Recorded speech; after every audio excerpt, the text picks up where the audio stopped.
sure to hit that subscribe button, and let me know in the comments what you think really went down here. The morning started like any other at the View Studios in New York. Morgan Freeman had arrived early for what was supposed to be a routine promotional appearance for his latest documentary about American history. The legendary actor, known for his measured words and dignified presence, sat quietly in the green room, reviewing his talking points with his publicist. At 76 years old, Freeman had done thousands of interviews. But something about this particular booking had made his team nervous. Joy Behar, meanwhile, was in her element. As one of the longest-serving hosts on The View, she had built her reputation on being unfiltered, confrontational, and willing to tackle any guest on any topic. Her producers had briefed her on Freeman's documentary, but Joy had other plans. She had been following some recent controversies surrounding Freeman and saw an opportunity to make headlines. The show began normally enough, with the usual banter between the hosts. When Freeman was introduced, the audience gave him a warm reception. He walked out with his characteristic calm confidence, took his seat next to Joy, and exchanged pleasantries with all the hosts. The first few minutes went smoothly as they discussed his documentary project, with Freeman speaking eloquently about American history and the importance of understanding our past. But Joy had been waiting for her moment. As the conversation naturally wound down from the documentary topic, she leaned forward with that familiar gleam in her eye that regular viewers knew meant trouble was coming. "Morgan, I have to ask you about something else," Joy said, cutting off Whoopi Goldberg, who was about to ask another documentary-related question. "There have been some allegations made against you in recent years, and I think our viewers deserve to hear your response directly." Freeman's expression didn't change, but those who knew him well could see the slight tightening around his eyes. His publicist, watching from backstage, felt her stomach drop. This was exactly what they had hoped to avoid. "Joy, I thought we were here to discuss the documentary," Freeman replied calmly, his famous voice carrying just a hint of warning. "That's what was agreed upon with your producers." Joy smiled, but it wasn't warm. "Well, Morgan, when you come on a talk show, especially one like ours, everything is fair game. We don't shy away from difficult conversations here. That's what makes us different from those softball morning shows." The other hosts exchanged glances. Whoopi looked uncomfortable, clearly wanting to steer the conversation back to safer ground. Sunny Hostin seemed intrigued but cautious, while the others appeared to be waiting to see which way this would go. Freeman took a breath and responded with the patience of someone who had dealt with difficult interviews before. "I understand that, Joy, but I came here in good faith to discuss a project I'm passionate about. If you want to have a different conversation, perhaps we should have scheduled a different kind of interview." "Oh, come on, Morgan," Joy pressed, her voice taking on that tone that viewers either loved or hated. "You're a public figure. You've made millions of dollars from the public's support. Don't you think they have a right to know about these serious allegations?" The tension in the studio was becoming palpable. Freeman's jaw tightened slightly, and when he spoke, his voice carried the weight of decades in Hollywood. "Joy, what I think is that there's a time and place for every conversation, and there's also such a thing as due process and treating people with basic human dignity." Joy laughed, a sound that carried no humor. "Due process? Morgan, we're not in a courtroom here. This is daytime television, and our viewers are smart enough to hear different perspectives and make up their own minds." "Are they?" Freeman asked, his tone still controlled, but with an edge creeping in. "Or are they being fed a narrative by hosts who have already made up their minds before the conversation even begins?" The studio fell silent for a moment. Joy's smile faltered slightly, but she wasn't backing down. If anything, Freeman's pushback seemed to energize her. This was the kind of confrontation that made for viral clips and social media buzz.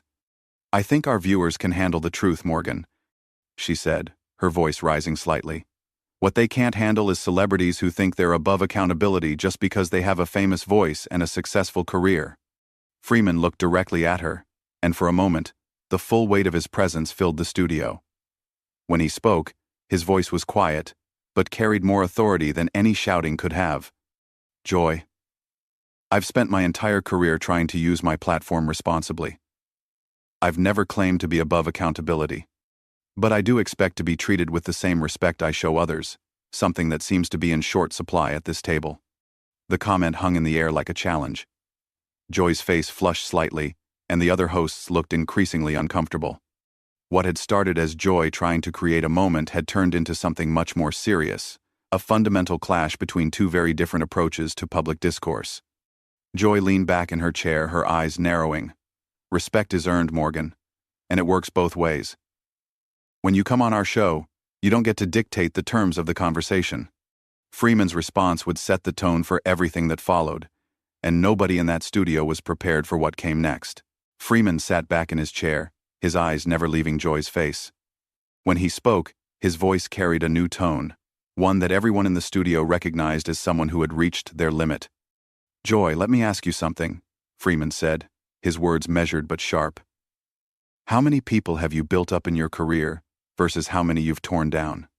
Because from where I'm sitting, it seems like you've made a living out of the latter." The studio went dead silent. Joy's mouth opened slightly, clearly not expecting Freeman to turn the tables so directly. The other hosts looked stunned, with Whoopi actually leaning forward as if she might need to intervene. Joy recovered quickly, her voice rising with indignation. "Excuse me? I've been doing this job for decades, and I've held powerful people accountable when others wouldn't dare. That's called journalism, Morgan." Freeman's laugh was low and rumbling, but there was no warmth in it. "Journalism? Is that what we're calling ambush interviews now? Joy, real journalists do their homework, they ask thoughtful questions, and they listen to the answers. What you're doing is performance art, designed to generate clicks and controversy." "How dare you?" Joy shot back, her professional composure starting to crack. "I have every right to ask you about allegations that have been made public. That's not ambush journalism, that's doing my job." "Your job," Freeman repeated, his voice taking on that commanding tone that had narrated countless documentaries. "Let me tell you what I think your job should be, Joy. Your job should be to inform, to educate, to elevate the conversation. Instead, you use your platform to tear people down for entertainment value." Joy's face was reddening now, and her voice became sharper. "Don't you lecture me about my job, Morgan Freeman. I've been fighting for women's rights and social justice since before it was trendy. I've used this platform to give voice to people who otherwise wouldn't be heard." "Have you?" Freeman asked, tilting his head slightly. "Or have you used those causes as a shield to justify your behavior? Because there's a difference between fighting for justice and using justice as an excuse to bully people on national television."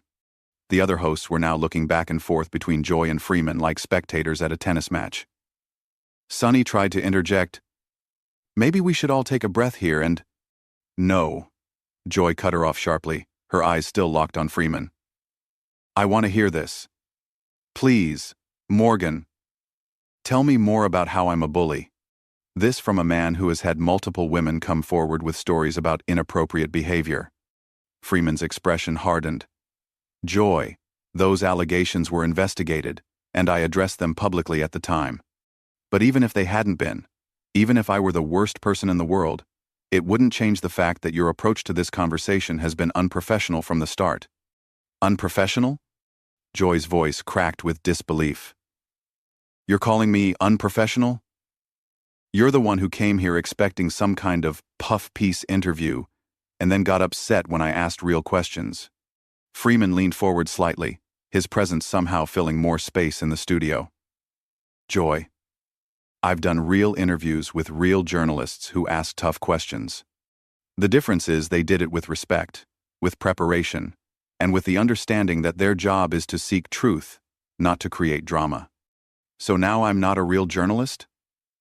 Joy's voice was getting higher, and the other hosts were looking increasingly alarmed. "I'm saying that real journalists don't ambush their guests," Freeman replied evenly. "They don't make assumptions and then demand that their guests defend themselves against those assumptions. Real journalists listen." Joy slammed her hand on the table, causing her coffee cup to rattle. "I am listening. I'm listening to the women who came forward. I'm listening to the people who don't have platforms as big as yours to tell their stories." Freeman's voice remained calm, which seemed to infuriate Joy even more. "Are you listening to them, Joy, or are you using them? Because there's a difference between giving people a voice and using their pain as a weapon to attack someone you've already decided is guilty." "I haven't decided anything," Joy protested. I'm asking questions that need to be asked. No, you're not, Freeman said, his tone becoming more forceful. You're making statements disguised as questions. You've already made up your mind about me, about this situation, probably before I even walked through that door. This isn't an interview, Joy. This is a trial where you've appointed yourself judge, jury, and executioner. Joy stood up abruptly, her chair rolling backward. That is completely unfair, and you know it. I have every right to ask these questions, and frankly, your refusal to answer them says more about you than any answer could. Freeman also stood, his full height and presence now dominating the space. My refusal to participate in your circus doesn't say anything about guilt or innocence, Joy. It says something about dignity and self-respect, concepts that seem to be foreign to you. The insult hung in the air like a thunderclap. The other hosts looked shocked. The audience was completely silent, and Joy's face had gone from red to pale in seconds. Did you just call me undignified? Joy asked, her voice dangerously quiet. Freeman looked at her steadily. I said your behavior lacks dignity. Yes. There's a difference between holding people accountable and what you're doing right now. Joy's voice exploded across the studio. My behavior? My behavior? You're the one with the questionable past? And I'm the one with the behavior problem? Yes, Freeman said simply, his calm in stark contrast to her outburst. Because accountability doesn't mean abandoning basic human decency. It doesn't mean treating people like they're already guilty. It doesn't mean using your position to humiliate someone for the entertainment of your audience. Joy looked around at her co-hosts, as if seeking support, but found only uncomfortable expressions. Even the audience seemed to be shifting in their seats, the energy in the room having turned from excited anticipation to genuine tension. I can't believe this, Joy said, shaking her head. I ask legitimate questions, and somehow I'm the villain here? This is exactly the kind of deflection that powerful men have been using for years. Freeman's eyes flashed with something that might have been anger, though his voice remained controlled. Joy, don't hide behind gender politics to justify poor behavior. This isn't about you being a woman asking tough questions. This is about you being a person who has forgotten that the people across from you are human beings, not content for your show. The confrontation was reaching a boiling point, and everyone in the studio could feel that something was about to break. Joy took a step closer to Freeman, her voice dropping to a menacing whisper that somehow carried more threat than her earlier shouting. Don't you dare lecture me about humanity, Morgan. I've spent my career fighting for the underdog, for the voiceless, for the people who get trampled by Hollywood elites like you. Freeman's expression shifted, and for the first time in the entire confrontation, he looked genuinely angry. Hollywood elites? Joy, do you know where I came from? Do you know what I had to overcome to get where I am? Don't you dare reduce my life's work to some privileged elite narrative just because it's convenient for your argument. Oh, here we go, Joy said, throwing her hands up dramatically. The sob story. Let me guess. You worked hard, you earned everything you got, and we should all just ignore any uncomfortable questions because of your inspiring journey? Freeman's voice became deadly quiet, each word carefully enunciated. Joy, my journey isn't a sob story. It's my life. And the fact that you would mock it, reduce it to a convenient narrative, shows exactly who you really are. Joy whirled around to face the audience, as if seeking their support. Do you see this? This is exactly what I'm talking about. Ask a powerful man a difficult question, and suddenly you're the bad guy. Suddenly you're the one with the problem. But the audience wasn't responding the way Joy expected. Instead of supportive applause, there were uncomfortable murmurs, and many people were looking down at their hands or shifting in their seats. Freeman noticed the audience's reaction and spoke directly to them, his voice carrying that familiar authority. Ladies and gentlemen, you came here today expecting entertainment, maybe even some drama. But what you're witnessing isn't journalism. What you're seeing is someone using their platform to bully a guest, and then playing the victim when called out on it. Joy spun back around, her face flushed with rage. Bully? Bully? I'm asking the questions that need to be asked. I'm doing what journalists are supposed to do. No, Joy, Freeman said, his voice rising for the first time. Journalists seek truth. Journalists show respect for the people they interview. Journalists understand that their job is to inform, not to destroy. What you're doing is using your position to attack someone you've already judged guilty. Whoopi finally tried to regain control of the situation.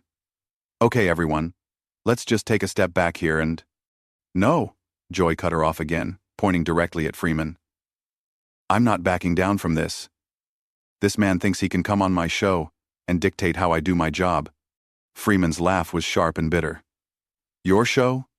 Joy, this show has 4 other hosts sitting right there who haven't been able to get a word in because you've turned this into your personal vendetta. This isn't journalism. This isn't even entertainment. This is just sad. The word sad hit Joy like a physical blow. Her voice became shrill. Sad? Sad? You want to see sad? Sad is watching women come forward with their stories only to have men like you dismiss them, minimize them, make them feel like they don't matter. Freeman's composure finally cracked completely. Joy, those women do matter. Every person's story matters. But that doesn't give you the right to use their pain as a weapon. That doesn't give you the right to assume guilt. That doesn't give you the right to abandon every principle of fairness and decency. Don't you talk to me about decency, Joy screamed, her voice echoing through the studio. Don't you dare. Freeman stood perfectly still for a moment, looking at Joy with an expression that was part pity, part disgust. When he spoke, his voice was quiet again, but it carried more power than all of Joy's shouting. Joy, I've tried to have a respectful conversation with you. I've tried to explain why your approach is wrong. But you're not interested in conversation.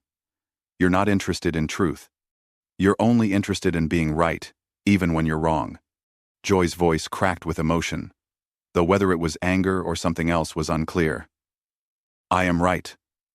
I am right to ask these questions. I am right to hold you accountable.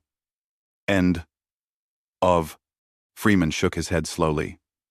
Joy, accountability, and assassination are 2 different things. And what you've done here today is character assassination, pure and simple. Character assassination? Joy's voice reached a new pitch. Your character assassinated itself. I'm just shining a light on it. Freeman looked at her for a long moment, then turned to address the other hosts directly. Whoopi, Sunny, ladies, I want to apologize to you. You invited me here in good faith, and this situation has spiraled far beyond anything any of us intended. Whoopi nodded gratefully. Morgan, we understand. No, they don't understand, Joy interrupted frantically.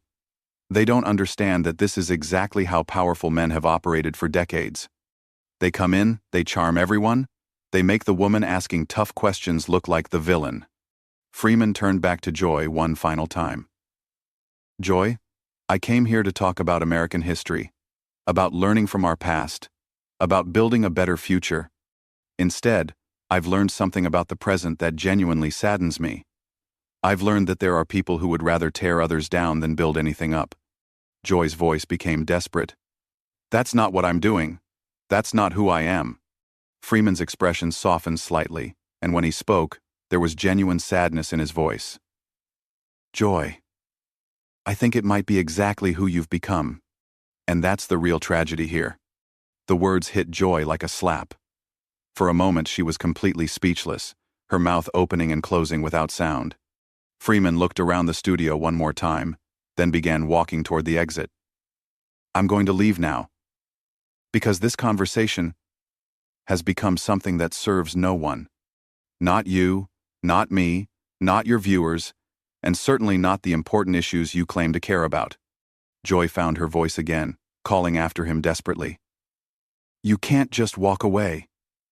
You can't just leave when the questions get uncomfortable. Freeman paused at the edge of the set and turned back one final time. Joy, the questions weren't uncomfortable. Your behavior was unconscionable. There's a difference. As Freeman continued walking, Joy turned frantically to the cameras. This is what happens when you try to hold powerful people accountable. They just walk away. They just leave. But Freeman was already gone, and the studio fell into a stunned silence. The other hosts looked shell-shocked. The audience was completely quiet, and Joy stood alone in the middle of the set, looking smaller somehow than she had when the show began. The cameras kept rolling, capturing every moment of Joy's meltdown,